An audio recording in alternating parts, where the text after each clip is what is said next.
कमळी या मालिकेच्या आजच्या भागामध्ये अगदी मनपूर्वक मी तुमचं स्वागत करते। आजच्या भागामध्ये आता कमळी आणि निंगी मात्र त्या टेम्पोतून आपल्या गावाकडे येत आहे। आता दोघेही झोपलेले असतात। त्यानंतर इकडे श्राद्धाची तयारी सुरू असते। गुरुजी आलेले आहेत। गुरुजी आता अंजलीला म्हणतात की श्राद्धासाठी काय काय लागतं ते सगळं काही मी या यादीमध्ये दिलेलं आहे, त्यामुळे तुम्ही सगळं काही सामान घेऊन या। आता गावातील सगळे लोक मात्र सरोजला आबांचं श्राद्ध घालण्यासाठी मदत करत आहेत, कारण आबांनी या गावासाठी खूप काही केलेलं असतं। त्यांच्या प्रेमाचं हे प्रतीक म्हणून आता सगळेजण मदत करत आहेत। आणि आता मला हे सगळं काही 4 वाजता सगळं सामान रेडी हवं आहे। 4:30 वाजता पूजेची आपल्याला तयारी करून श्राद्धाची सगळी काही पूजा विधी करायची आहे। तेव्हा आता अंजली गुरुजींना म्हणते की हो गुरुजी। तर गुरुजी म्हणतात की येतो मी। रोज एका जागी स्तब्ध बसलेली आहे। आबांच्या आठवणी तिला आठवतात आणि तेवढ्यात गावातील एक काका म्हणतात की खरंच आज वर्ष झालं आबांच्या आठवणी येतात। ती खरंच हे मान्यच करायला तयार नाही की आज आबा आपल्यामध्ये नाहीत म्हणून। असं वाटत होतं की काल परवापर्यंत आबा हे आपल्या सोबत होते। तेव्हा आता गावातील दुसरे काका म्हणतात की खरंच आहे, कारण आबा गेले आणि हे गाव पोरकं झाल्यासारखं झालं। तेव्हा आता सरपंच सुद्धा म्हणतात की हो ना, आबा गेले, खरंच काही आता उपयोग नाही। खरंच जत्रेला जर आबा असते तर खूप रंगत आले असते। सगळ्यांना आबांची आठवण येत असते। काय करणार, शेवटी देवाची करणी, चांगला माणूस गेला म्हणून सगळेजण आता देवाला हात जोडतात आणि आबांच्या आठवणी काढत आहे। सरळ सगळ्यांचं ऐकून घेते। आणि दुसऱ्यात आता तो मुलगा म्हणतो की खरंच आबा एक देव माणूस होते। कुणाला जर काही गरज पडली तर आबा अगदी वाऱ्यासारखे धावून यायचे आणि प्रत्येकाला मदत करायचे। सगळ्यांना आबांविषयी डोळ्यात पाणी येत असतं। तेवढ्यात अंजली मात्र आबांचा तो फोटो बाहेर घेऊन येते, कारण आता सगळे विधी करायचे आहेत। शेजारच्या काकी म्हणतात की अगं सरू चल, तुला भेटायला कोणीतरी माणसं आलेली आहेत, म्हणून त्या सरूला हाताला धरून उठवतात। सरूला घेऊन ते बाहेर येतात। तर आता एक माणूस तिथे आलेला आहे आणि तो सरूला नमस्कार वगैरे करतो आणि ताई हे बघा मला येण्यासाठी फार उशीर झालेला आहे, कारण आज मला कळाले की आबांचं वर्ष श्राद्ध आहे। खरंच आबामुळे आमचा व्यवसाय खूप मोठा झाला होता आणि आबामुळे माझा भाऊ वळणावर आला आणि तो सुद्धा आमच्या धंद्यामध्ये आता लक्ष घालतो। आबामुळे आमचा जो काही व्यवसाय आहे तो खूप पुढे गेलेला आहे। हे बघा आबांच्या आजच्या वर्ष श्राद्धाचा जो अन्नदानाचा खर्च आहे तो आम्ही करणार आहोत, म्हणून आता आबांनी केलेल्या एका उपकार म्हणून आता तो माणूस हे सगळं काही करायला तयार असतो। आणि आता ते सरोजला म्हणतात की हे बघा ताई, तुम्ही नाही म्हणू नका, कारण आबांचे खूप आमच्यावर उपकार आहेत। आणि हे बघा आबांसाठी मी एक बॅनर तयार करून आणलेला आहे आणि ते फक्त गावाच्या चौकात लावण्यासाठी मला लावायचं, त्याची परवानगी तुम्ही द्या, म्हणून आता तो माणूस हात जोडतो। तेवढ्यात सरोज म्हणते की अहो हे बघा याची काही गरज नव्हती। तेव्हा तो दादा म्हणतो की अहो कशी गरज नव्हती, अहो आबांचे आमच्यावर खूप उपकार आहे, त्यांच्यासाठी आम्हाला एवढं तरी करून द्या। मात्र आता त्या काकू येतात। काकू म्हणतात की सरे अगं चल ना, ते गुरुजी आबांची माहिती विचारायला आलेले आहेत। तेव्हा मात्र आता तो दादा म्हणतो की ताई तुम्ही या। तर सरोज आता गुरुजीकडे आतमध्ये जाते। सगळे लोक मात्र आता मदतीने धावून आबांचं हे श्राद्ध पूर्ण कार्य मात्र सगळ्यांनी हाती घेतलेलं असतं आणि सगळेजण एकत्र येऊन आता हे कार्य पूर्ण करत असतात। तर इकडे आता गाडीतून येत असताना निंगी आणि कमळीला गाढ झोप लागलेली असते। तेवढ्यात मात्र आता निंगीला जाग येते। निंगी इकडे तिकडे बघते, तेव्हा आता तिला खूपच आनंद होतो। ती कमळीकडे पाहते, कमळी सुद्धा गाढ झोपलेली असते आणि आता ड्रायव्हरला म्हणते की दादा अहो तुमच्याकडे फोन आहे का, मला फोन करायचा होता, द्या की। म्हणून आता ते दादा लगेच आपल्या खिशातून मोबाईल काढतात आणि निंगीला देतात। आणि तेवढ्यात निंगी मात्र आता तिच्या एका मैत्रिणीला फोन करते आणि आता तिची मैत्रीण तिला म्हणते की काय ग निंगे, आज सकाळी सकाळी फोन केलास, तर सगळं काही ठीक आहे ना तिकडे? निंगी म्हणते की अगं तो गण्या कुठे आहे, त्याच्याकडे माझं काम होतं। तेव्हा तिची मैत्रीण लगेच गण्याकडे फोन देते। गण्या म्हणतो की निंगे अगं बोल ना काय झालं? तर निंगे आता हळूच म्हणते की गण्या हे बघ, मी तुला जे सांगितलेलं आहे त्याची तयारी झालेली आहे ना? तर गण्या म्हणतो की हो नक्की, सगळी तयारी जवळजवळ झालेली आहे, तू काही काळजी करू नकोस। आता कमळी गण्याला म्हणते की एक गोष्ट मात्र लक्षात ठेवायची, हे सगळं कमळीसाठी सरप्राईज असणार आहे। आता गण्या म्हणतो की हो अगं माहिती आहे, आणि कोणीही तिच्या घराकडे फिरकलं सुद्धा नाही, फक्त मात्र जेव्हा ढोल ताशा वाजेल तेव्हा सर्व गावाला कळेल। आता निंगी म्हणते की ठीक आहे, आम्हाला फक्त येण्यासाठी अर्धा तास लागेल। तर गण्या म्हणतो की ठीक आहे चालेल। निंगी आता खोशून फोन ठेवते। त्यानंतर आता सकाळ होते तर बंड्याला जाग येते। बंड्या मात्र आता कमळी आणि निंगीसाठी चहा घेऊन आता रूम मध्ये येतो। दरवाजाला बघतो तर काय कुलूप असतो। बंड्या म्हणतो की हा कुठे गेल्या? तेवढ्यात कमळीची मैत्रीण आता तिथे येते, बंड्याला बघते आणि म्हणते की काय रे बंड्या, सकाळी सकाळी चहा घेऊन आलोस? बंड्या म्हणतो की अगं कमळी आणि निंगीसाठी, पण दरवाजाला कुलूप आहे आणि त्या कुठे गेल्या असं विचारतो। आता ती मैत्रीण म्हणते की अरे काल काल रात्रीच ते गावी गेलेले आहेत हे ऐकून तर बंड्याला फार मोठा धक्काच बसतो. बंड्या खूप पॅनिक झालेला आहे. कधी आणि कशा गेल्यात असं विचारतो. तेव्हा आता ती मैत्रीण म्हणते की अरे बंड्या काय झालं, तू इतकं पॅनिक का झाला, बरं आहेस ना. तेव्हा आता बंड्या म्हणतो की अगं पण तुला काय सांगायचं, गेल्या कशा त्या. त्यांच्याकडे मात्र बसचं तिकीट सुद्धा नव्हतं. तर ती मैत्रीण म्हणते की अरे त्या बसने नाही गेल्यात, त्यांच्याकडे मात्र भाजीच्या टेम्पो मध्ये ते गेले असतील बहुतेक. मीच त्यांना बस गेल्याचं सांगितलं होतं. ती विचारते की बंड्या काय झालं, तू इतका का पॅनिक झालास. बंड्या आता काही नाही असं म्हणतो. बंड्याला आता खूप टेन्शन येते. तो विचार करतो की आता मी काय करू आणि ह्या दोघी असं कसं गेल्या. खूप मोठा आता घोळ होणार आहे आणि मी तर राखण ठेवलं होतं तरी सुद्धा ह्या कसं निसटल्यात. बंड्या आता घाईने ऋषी भाऊंना फोन करण्याचं ठरवतो. ऋषी आता झोपलेला असतो आणि तेवढ्यात बंड्याचा फोन वाजत असतो. तर ऋषी आता झोपेतच फोन उचलतो आणि आता बंड्या म्हणतो की हॅलो ऋषी भाऊ, कमळी आणि निंगी गावाकडे गेलेले आहेत हे सांगतो. तर ऋषी लगेच आता धक्क्यानेच उठतो आणि म्हणतो की काय बोलतोस बंड्या. अरे बंड्या तू झोपला होतास का, मी तुला झोप काढायला पाठवलं होतंस का, मी तुला लक्ष ठेवण्यासाठी सांगितलं होतं आणि त्या कधी गेल्या हे सुद्धा मला नाही कळालं असं तर बंड्या म्हणतोय. तर ऋषी म्हणतो की थांब मी तिकडे आलो आणि ऋषी घाईने लगेच यायला निघतो. त्यानंतर आता इकडे निंगी मात्र आता कमळीला उठवत असते. अगं बघ ना आपलं गाव जवळ आलेलं आहे, बघ ना कमळे बाहेर किती भारी ऊन पडलेला आहे. तो नैसर्गिक सौंदर्य बघून आता निंगी खूपच खुश होते आणि तेव्हा आता कमळीचं आजूबाजूच्या परिसराकडे लक्ष जातं. आता कमळीला इतका आनंद होतो. कमळी आता गाडीच्या खिडकीतून डोकं बाहेर काढते आणि ह्या आपल्या निसर्गाचा आनंद ती घेत असते. आपल्या गावाकडची आता ती नदी गोड मस्त वाहत असते.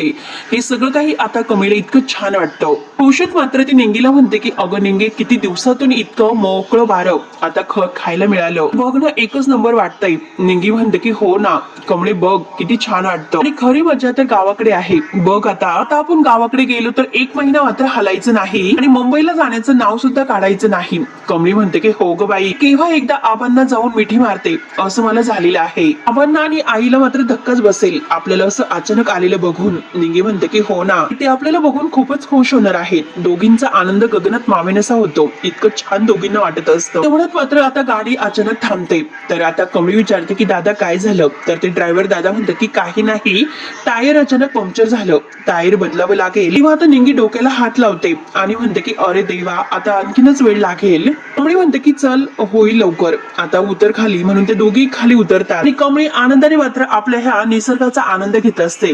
त्यानंतर आता इकडे ऋषी घाईने तयारून खाली येतो. घाईने जातो तर नयनतारा त्याच्याकडे पाहते आणि म्हणते की ऋषी ऋषी अरे इतक्या घाईमध्ये तू कुठे निघालास असं विचारते. 9 वाजता आपली मीटिंग आहे आणि तेवढ्यात ऋषी म्हणून जातो की नाही मीटिंग नाही, ते कमळी. तेव्हा आता नयनतारा उठून त्याच्या जवळ येते आणि म्हणते की काय बोललास परत कमळी, आणि आता मात्र काय राहिलं रे. आंदोलन झाली, रिझल्ट सुद्धा लागले आणि तिला ओवाळण सुद्धा झाले, अजून काही राहिलेलं आहे का आणि तू काय सारखं कमी कमी करतोस. अरे मला एक गोष्ट कळत नाही की एखाद्याला किती त्रास द्यावा. तेव्हा आता ऋषी म्हणतो की आई तुला कसं सांगू, ती आता तिच्या गावी निघून गेलेली आहे आणि तिला अजून माहिती सुद्धा नाही. तर नयनतारा विचारते की काय माहिती नाही, तिला काय माहिती आहे आणि काय माहिती नाही याच्याशी मात्र माझं काही घेणं देणं नाही. हे बघ ऋषी, तुझं सुद्धा तिच्याकडे लक्ष असायला नको. त्यावरती ऋषी म्हणतो की आई हे बघ, मला आता इमर्जन्सी असल्यामुळे मला जावं लागेल आणि मी दादाला तसा मेल केलेला आहे आणि जे प्रेझेंटेशन आहे ते सगळं माझ्या लॅपटॉप मध्ये रेडी आहे. तो तुला सगळं काही सांगेल, पण आता माझी इमर्जन्सी आहे, मला जावं लागेल असे बोलून आता ऋषी निघून जातो. रोहित आता खाली आलेला असतो आणि तो आता ही सर्व बघतोय. नयनतारा वैतागते आणि टेन्शन मध्ये म्हणते की या मुलाला काय झालं तेच माहिती नाही. तेव्हा रोहित आता मुद्दाम आईला म्हणतो की आई तू कुणाचं म्हणते, ऋषी बद्दल. नयनतारा म्हणते की हो, मला ह्या मुलाचं काय करावं तेच कळत नाही. सतत त्याच्या डोक्यामध्ये फक्त आणि फक्त त्या कमळीचा विचार असतो. तेव्हा आता रोहितला तर हेच हवं असतं. रोहित आता नयनताराचे कान भरतो. आई मी तुला सांगत होतो की ऋषीवर कोणत्याही प्रोजेक्टची जबाबदारी देऊ नकोस म्हणून, मला हे सर्व नाही झेपणार. आणि आई बघितलंस का तो आता कसा निघून गेला. ऋषी मात्र जॉबला होता ते बरं होतं, निदान तो तेथे अडकून होता, परंतु आता पूर्णपणे तो बेजबाबदार झालेला आहे. तेव्हा आता नयनतारा म्हणते की हे बघ रोहित, या दोन्ही गोष्टीचा एकमेकांशी काही संबंध नाही. मला असं सांगायचं की तो त्याचं ऑफिसचं काम व्यवस्थित करतोय. आता रोहित म्हणतो की आई अगं कसलं व्यवस्थित करतो, तू तर पाहतेस आणि बघितलं सुद्धा. आई तुला काय सांगायचं, काल त्या प्रोजेक्ट बद्दल मात्र मी त्याच्याशी बोललो आणि मीच त्याला सगळं काही सजेक्ट केलं. आता सगळं काही खोटं बोलतो स्वतःची आईच्या नजरेत इमेज वाढवण्यासाठी. आणि ज्या काही त्या प्रोजेक्टवर काम करत आहे त्या सगळ्यात जास्त विचार मात्र मी त्याला प्रॉफिटवर करायला सांगितला. हे सगळं काही मी त्याला समजावले, कारण हे नयनतारा इनामदारचं प्रोजेक्ट आहे, आपल्या आईचं प्रोजेक्ट आहे. आणि नयनतारा मॅडमचं जे प्रोजेक्ट असतं तर आता कस्टमर आहे तर वेगळ्या दृष्टीने पाहत असतात आणि अशा आपण म्हणजे मटेरियलचा वापर केला पाहिजे ज्यामुळे आपलं हे प्रॉफिट जास्त होऊ शकतं. हे सगळं मी त्याला सांगितले. आता नयनतारा खुश होते आणि म्हणते की खरंच रोहित तुझे सजेशन आहे ते खरंच खूप चांगले आहेत आणि एक मोठा भाऊ म्हणून तू ऋषीला गाईड कर. तेव्हा आता रोहित म्हणतो की आई तुझं बरोबर आहे पण मी किती दिवस त्याला असे मदत करू शकतो. हे बघ आई तो सुद्धा हुशार आहे परंतु ऋषी काय करतो ऋषी त्याची सगळी हुशारी आहे तर ते गावच्या कमळी तिच्यावर खर्च करतो वाया घालतो. त्यावरती आता नयनतारा म्हणते की हे बघ माझ्या मते मात्र असं आहे की तू नक्की प्रेझेंटेशन पर्यंत पोहोचू शकतो येईल तो नक्की. तर रोहित म्हणतो की नाही येणार तो. हे बघ आई मी तुझ्याशी पैंज लावतो कारण ऋषी मात्र आता मीटिंग साठी नाही येऊ शकत. तो आता तिची मदत करायला गेलेला आहे. मला माहिती आहे की तो तिला पर्सनल ट्युशन सुद्धा देईल. मीटिंगला मात्र तो वेळेवर नाही येऊ शकत. तेवढ्यात राधिका मात्र रोहित साठी कॉफी घेऊन येते आणि आता तो एकच घोट घेतो तर रागाने मात्र आता लगेच थुंकून फेकून देतो आणि राधिकावर खूपच चिडतो. राधिकाला म्हणतो की बावट आहेस का साधी कॉफी बनवता येत नाही किती साखर त्यामध्ये तू घातलीस तुला माहिती नाही की मला साखर किती लागते. तेव्हा तर राधिका म्हणते की रोहित तुला एकच चमचा साखर लागते आणि मी तेवढीच घातली आहे. तर रोहित रागाने तिला म्हणतो की माझ्याशी वाद मात्र तू घालू नकोस. मूर्ख आहेस का राधिका तू किती साखर त्यामध्ये टाकलेली आहेस तुला माहिती नाही की मला साखर किती लागते. आता रोहित जे काही तिच्यावर आरोप करतो आता ती ते सांगण्याचा प्रयत्न करत आहे की अरे तुला एकच चमचा साखर लागते आणि मी फक्त तेवढीच साखर घातलेली आहे. तेव्हा रोहित तिच्यावर ओरडतो माझ्याशी वाद घालण्यापेक्षा मात्र दुसरं काही आता करून घेऊ नये आणि हे जे काही डोकं देवाने दिलेलं आहे का ते नीट वापर करायला शिक. आणि तेवढ्यात नयनतारा आता रोहितवर चिडते. रोहितला म्हणते की अरे काय तू का तिच्यावर हे सगळे चिडचिड काढतोस ही कोणती भाषा आहे तुझी बायकोशी बोलण्याची. आणि नयनतारा राधिकाला म्हणते की त्याच्यासाठी दुसरा चहा घेऊन ये. बिचारी राधिका जाते. त्यानंतर आता इकडे राजन आणि अन्नपूर्णा हे हॉस्पिटल मध्ये असतात. तर राजन अन्नपूर्णा आजीला म्हणतो की अगं आई तू कालपासून पाणी सुद्धा घेतलेलं नाही प्लीज स्वतःच्या तब्येतीची काळजी घे.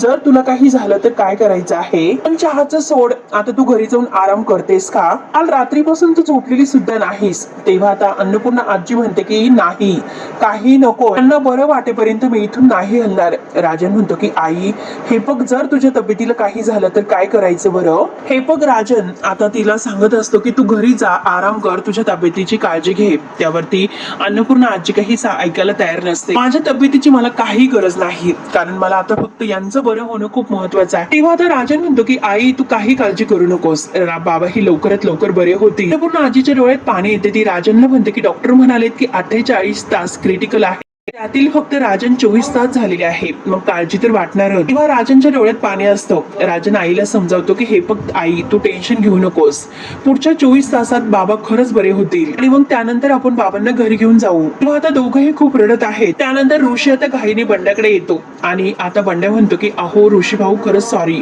मला माहितीच नाही की हे त्या कधी निसटल्यात. तेव्हा आता ऋषी म्हणतो की जे झालं ते झालं पण आता पुढे काय करायचं याचा विचार कर. बंड्या म्हणतो की त्या काल रात्री निघाल्यात मग आतापर्यंत त्या पोहोचल्या असतील. ऋषी विचारतो की अरे पण त्या कशा गेल्यात तू तर त्यांना बस नाही असं म्हटलं होता त्या गेल्या कशात. त्यावरती आता बंड्या म्हणतो आणि त्या टेम्पोला गेल्यात कारण आजूबाजूचे जे लोक आहेत आमच्या गावाकडचे ते मुंबईला भाजीपाला घेऊन येत असतात. जाताना जर काही शीट वगैरे सापडले तर घेऊन जातात. ऋषी विचारतो की हे टेम्पोवाले माल कुठे नेतात. तेव्हा बंड्या म्हणतो की येथेच व्यापाऱ्यांना आपल्या कॉलेजच्या शेजारी जी गल्ली आहे तेथे आता आमचा इकडचा माल पोहोचतो इतकं मात्र मला माहिती आहे. ऋषी म्हणतो की चल चौकशी करूयात त्या टेम्पोवाल्याचा जर नंबर मिळाला तर आपल्याला खरंच खूप फायदा होईल. ऋषी आणि बंड्या मात्र घाईने तिकडे येतात. त्यानंतर इकडे आता हा ड्रायव्हर अजूनपर्यंत तिचं टायर्स बदलत असतो कारण पंक्चर झालेलं असतं. कमळी आणि निगी वाट पाहत असतात की केव्हा होईल. त्यानंतर बंड्या आणि ऋषी मात्र सगळीकडे चौकशी करत असतात. त्या ड्रायव्हरचा नंबर वगैरे शोधत असतात. त्यानंतर इकडे आता ते टायर्स वगैरे आहे तर ते पूर्णपणे बदलून होते. निंगी आणि कमळी गाडीमध्ये बसतात. दोघींनाही खूप आनंद होतो आणि परत आता त्या गावाकडे जायला निघतात. ऋषी आणि बंड्या मात्र आता तो नंबर शोधता शोधता पूर्णपणे आता फिरत असतात. आजूबाजूला सगळी चौकशी करतात परंतु काही उपयोग होत नसतो. त्यानंतर आता इकडे सरोजला मात्र बरोबर आणि कमळी बरोबर जे क्षण घालवलेले आहेत ते सगळे आठवतात आणि आता आबांची शेवटची वेळ जी काही त्यांचा विधी आहे तो सुद्धा आठवतो. आणि तेवढ्यात काकू आता सरोज जवळ येतात. काही काळजी करू नको आबांच्या आवडीचे सगळे पदार्थ केलेले आहेत असे बोलून काकू आता आत जातात. परंतु सरोजला आता वाईट वाटत असतं. कमळीपासून आबा गेल्याची इतकी मोठी गोष्ट तिने लपवलेली आहे आणि जेव्हा माझ्या कमळीला हे सर्व समजेल त्यावेळेस काय होईल याचा ती विचार करून आता रडत आहे. तेव्हा आता सरपंच म्हणतात की अगं सरोज हा सगळा विचार सोडून दे. काकू म्हणतात की हो मला तर असं वाटतं श्राद्ध झाल्यानंतर आता तू सगळं काही कमळीला गावाकडे बोलून सांगून टाक. सरोज आता रडत असते आणि म्हणते की हो ना, कमळीसाठी आबा काय होते हे सगळ्यांना तुम्हाला माहिती आहे. जेव्हा मात्र आता तिला समजेल की आबा या जगात नाही तेव्हा तिची काय होईल, तिला काय वाटेल. आणि त्याच विचाराने मात्र माझ्या अंगावर नुसता काटा येतोय. तेव्हा मात्र आता कमळी आणि निंगी सिद्धटेक फक्त 2च किलोमीटर राहिलेला आहे. आता तेथे येऊन पोहोचतात. ते आपलं सिद्धटेक आलेलं आहे. आता त्यांना खूप असा आनंद होतो. आणि तेवढ्यात आता काका म्हणतात की बाहेर काही लोक आता जेवणाची भांडी घेऊन आलेली आहेत. सरोज काके ते कुठे ठेवायचे असं विचारतात.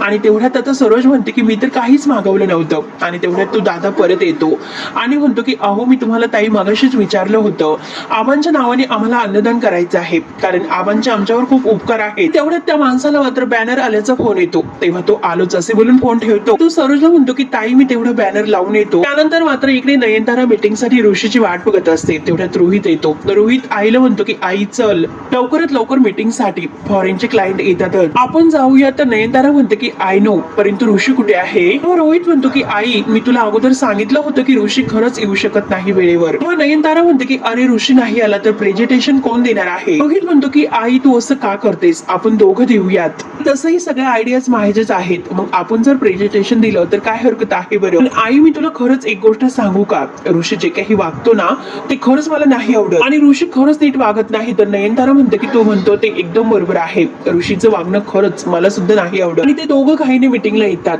त्यानंतर इकडे रागिनी कामिनीला फोन करते आणि म्हणते की आई तू नक्की आहे तरी कुठे. आणि काहीतरी ती रागिनीला सांगते. तर रागिनी म्हणते की मला खरंच काही जमणार नाही. आणि तेवढ्यात कामिनी फोन ठेवून देते. रागिनी म्हणते की इने तर फोन ठेवला. आणि आता ती चिडून म्हणते की ही आई सुद्धा काय स्वतः कुठेतरी जाऊन बसते आणि मला सगळ्या गोष्टी करायला सांगते. तेवढ्यात अनिका येते. अनिका विचारते की ग्रॅनियाची कुठे आहे. रागिनी म्हणते की जर तुझी ग्रॅनियाची कुठे आहे मला माहिती असते स्वतः तिकडे गेले असते आणि तिला घेऊन आले असते. तुझ्या ग्रॅनियाजीचं डोकं कुठं चालतं तेच मला कळत नाही. आता हे सगळं मला निस्तरायला सांगते. अनिका म्हणते की हॉट निस्तरा. तेव्हा रागिनीला खूपच राग येतो. रागिनी उठते आणि म्हणते की सनकनी तुझ्या तोंडात द्यावी असं वाटतं. आता मात्र मला काही विचारू नकोस, एकतर माझं डोकं खूप बडबडलेलं आहे. अनिका म्हणते की हो ती ग्रॅनियाजी तुला नक्की शेंडे लावत असेल, तिचा हा प्लॅन फ्लॉप असेल. तुम्ही एक काम करा, एकमेकींना फक्त शेंडे लावत बसा, माझा कोणी विचार करूच नका, युजलेस कुठल्या असे बोलून अनिका बाहेर निघून जाते. तेव्हा आता रागिनी खूपच चिडते. येथे तिकडे आई आणि तिकडे मात्र आता ती मुलगी काय मला शेंडे लावत बसणार आहे. त्यानंतर कमळी आणि निंगी मात्र इकडे आता घरी येऊन पोहोचतात. तर मित्रांनो भाग येथे संपतो. पुढे नक्की काय होणार आहे हे बघायला विसरू नका. तोपर्यंत धन्यवाद.